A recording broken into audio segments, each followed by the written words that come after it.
在这个流量瞬息万变的时代，很少有角色能在短时间内完成统治级的跨越。但追玉做到了，而且是一种近乎碾压式的存在。仅仅不到1个月时间，谢征这一角色便在云和角色指数中突破星号140万大关星号。这一成绩不仅刷新了2026年的首个纪录，更成为自2025年以来的最高点。值得注意的是，这并非单一平台的热度堆积，而是来自微博、抖音、小红书、B 站，甚至海外的 X、Twitter 与 TikTok 等多平台数据的综合体现。这意味着谢征的影响力早已突破地域与文化的边界，成为真正意义上的全球角色现象。这一刻，我们见证的不只是一个角色的成功，而是一场属于古装剧的全面复兴。如果说角色数据是点，那么整部剧的表现则构成了一条席卷全网的爆炸曲线。在中国本土平台，追玉热度值轻松突破 IQIYI 10000+，腾讯视频30000+，这代表着它不仅是热门，而是站在金字塔顶端的存在。而在国际市场，这部剧同样不遑多让，上线首周即空降 Netflix 全球榜第6名，累计播放时长突破3400万小时。更令人惊叹的是，据猫眼数据统计，该剧有效播放量已超过星号21亿星号。这不是简单的爆款，而是一次跨平台、跨文化的全面引爆。追玉用实力证明，古装爱情剧也可以拥有全球叙事的力量。任何伟大的角色背后，都有一个愿意燃烧自己的演员。张凌赫为了谢征这个角色，减重整整15公斤，只为呈现一个从落魄侯爷到冷血将军的真实蜕变。初登场的谢征是脆弱、隐忍，甚至带着一丝破碎感的贵族。而随着剧情推进，他逐渐成为战场上的铁血统帅，冷静、果断、无情，却又在爱中保留最后的柔软。最令人惊艳的是他的克制式演技，没有夸张的情绪爆发，却通过一个眼神、一个细微动作，将角色的情感层层递进。那种我可以为你流血，但不会让你看到我痛的表达，让无数观众彻底沦陷。在过去的古装爱情剧中，女性角色往往被保护、被等待、被拯救，但在追玉中，范长玉彻底打破了这一传统。她不是依附于爱情的存在，而是与爱情并肩作战的战士。她手持长刀，冲锋陷阵，从不躲在任何人身后。2026年，她被称为最强女主模板，绝非偶然。她的魅力在于，既能在战场上杀敌如风，也能在感情中坚定如山。她不是谁的附属，而是一个完整、独立、闪耀的个体。当谢征遇见范长玉，追玉真正的灵魂才被点燃。他们不是传统意义上的男强女弱，而是真正的 power couple。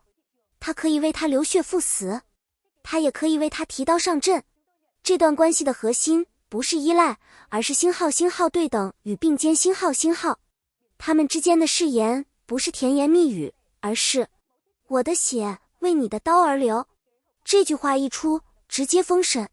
追玉之所以能席卷全网，离不开那些令人心跳加速的高能场面，比如酒后深情一吻，压抑已久的情感瞬间爆发；战场誓言，血与刀交织的极致浪漫；以及幕后花絮中两人轻松搞笑的互动，形成强烈反差。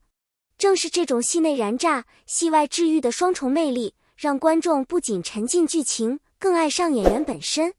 这不是简单的 CP， 而是一种可以让人反复回味的情感体验。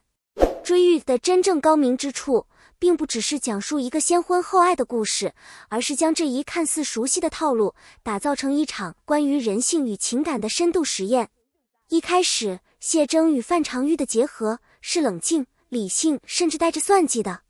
他们彼此都清楚，这段婚姻的本质是交换，是利益的延伸，而非情感的归属。正因为如此，他们之间的每一次靠近都带着试探与防备。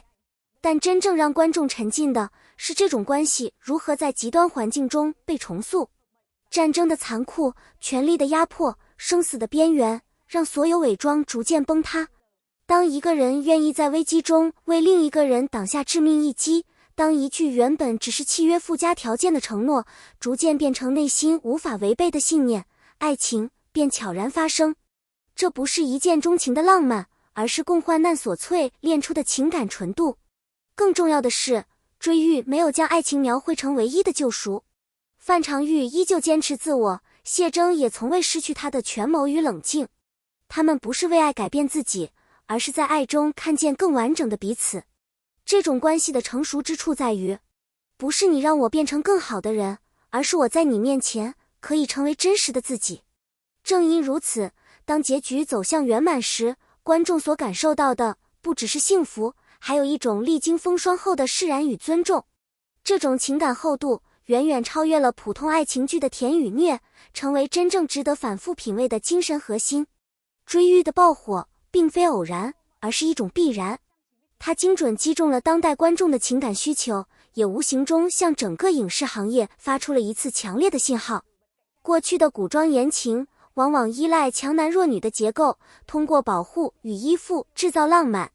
但在今天，这种模式正在迅速失效。观众开始质疑，为什么爱情一定要建立在不对等之上？为什么女性角色只能被拯救，而不能成为改变命运的人？追玉的出现给出了一个清晰而有力的答案。他用谢铮与范长玉的关系证明，真正动人的爱情不是控制与牺牲，而是并肩与共振。两个人可以各自强大，同时又彼此需要，可以在战场上独当一面，也可以在对方面前卸下所有防备。